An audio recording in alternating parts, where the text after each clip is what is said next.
حیدر کے گھرانے کی سخاوت. شخص تھا نجف میں اور مریض تھا، مرض ایسا تھا، اور اس مرض اور فقر یعنی غربت بھی تھی، اور اس کی وجہ سے اس کو کوئی رشتہ بھی نہیں دیتا تھا. تو بڑا تنگ آ گیا. اس نے بولا، اس نے سنا ہوا تھا علماء سے کہ 40 ہفتے مسجد سیلا میں، جو نجف سے کوفہ کے پاس ہے، مسجد کوفہ سے تھوڑا سا فاصلے پہ ہے مسجد سیلا، جو مشہور بھی ہے امام وقت کے امام سے، کہ یہاں پہ 40 ہفتے عمل کرو تو امام سے ملاقات ہو جائے گی. اس نے بھی ایسے ہی کیا. آخری ہفتہ آیا، اس کی جو بیماری تھی سینے پہ، اس کی وجہ سے نا خون اس کا نکلا، تو اس کے بدن پہ خون لگ گیا. تو یہ اندر نہیں جا سکا مسجد کے، باہر ہی بیٹھ گیا. اس نے دیکھا کہ مسجد میں تو اندھیرا ہے، کوئی ہے نہیں. اب 40واں ہفتہ ہے، اب مایوس بھی بیچارہ ہو گیا کہ ابھی تو کوئی خبر ہی نہیں ہوئی، نہ امام آئے نہ کچھ ہوا. بیٹھ گیا. تو اپنے ساتھ کعوہ لے کے آیا ہوا تھا، رات تھی، ٹھنڈ بھی تھی.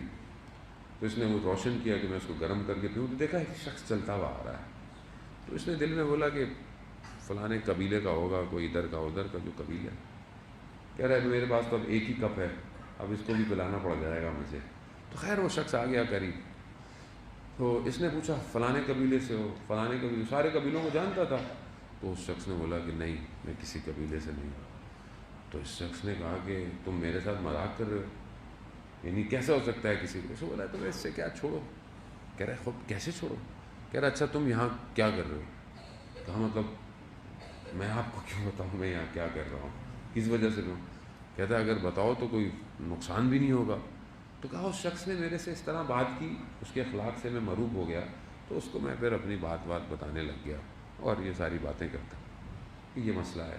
ابھی کہتا میں اس سے پہلے کہ اپنی کو ساری مشکلات بتاتا، اس شخص نے خود ہی مجھے کہا کہ تمہاری بیماری ٹھیک ہو جائے گی، تمہاری شادی بھی ہو جائے گی، لیکن یہ جو فخر ہے نا، غربت، یہ رہے گی تمہارے پاس.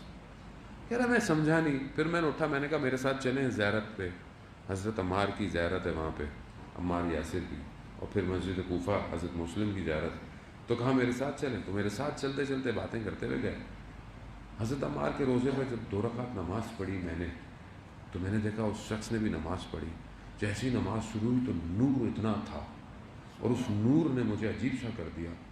میں متوجہ ہوا کہ یہ شخص کون ہے، یہ تو وہی ہے جس کا میں انتظار کر رہا تھا. جیسی متوجہ ہوا نور چلا گیا، نور چلا گیا.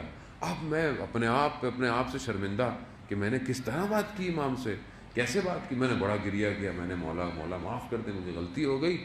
اور دیکھیں آپ نے کہا تھا کہ حضرت مسلم کی زیارت تک چلیں گے، تو دوبارہ حضرت مسلم کی زیارت تک تو میرے ساتھ آ جائیں. کہتا ہے میں مسجد کوفہ میں گیا تو میں نے دیکھا کہ وہ نور دوبارہ آیا، اور مسجد کوفہ گیا اور حضرت مسلم کی زیارت کی.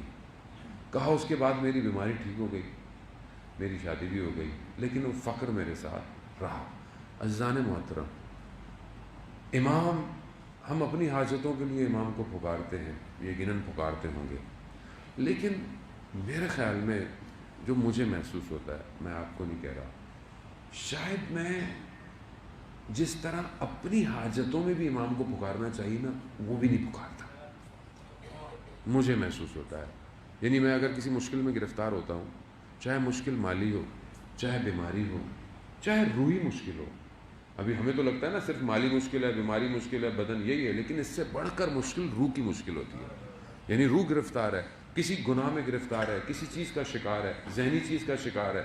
مشکلات ہیں، انسان ڈپریشن میں، بہت 100 چیزیں ہو سکتی ہیں. کیا میں نے اپنے امام کو پکارا صدق دل سے کہ مولا مجھ سے نماز شب میں اٹھا نہیں جاتا، مولا کرم کیجیے، اپنی تہجد کی نماز میں میرے لیے دعا کریں مولا. کبھی میں نے اپنے امام کو ایسی گفتگو کی؟ کبھی میں نے پکارا کہ مولا کہ میرا کیا ہوگا، زندگی میری گزرتی جا رہی ہے اور میں آپ کو دیکھ نہیں پا رہا. عزیزان محترم، دعائیں نتبہ پڑھیں، ترجمہ پڑھیں. عربی اگر اس طرح نہیں آتی ہے، ترجمہ پڑھیں، دیکھیں تو صحیح کہاں ہے وہ کہ جو زمین اور آسمان کے متصل ہونے کا سبب ہے. کہاں ہے وہ جو طٰہٰ کا بیٹا ہے، یاسین کا بیٹا ہے، کہاں ہے وہ؟ کہاں ہے وہ امام؟ کس کو کہتے ہیں امام؟ وہ ہے کہ جو خود اصل میں عالم کا نور امام ہے،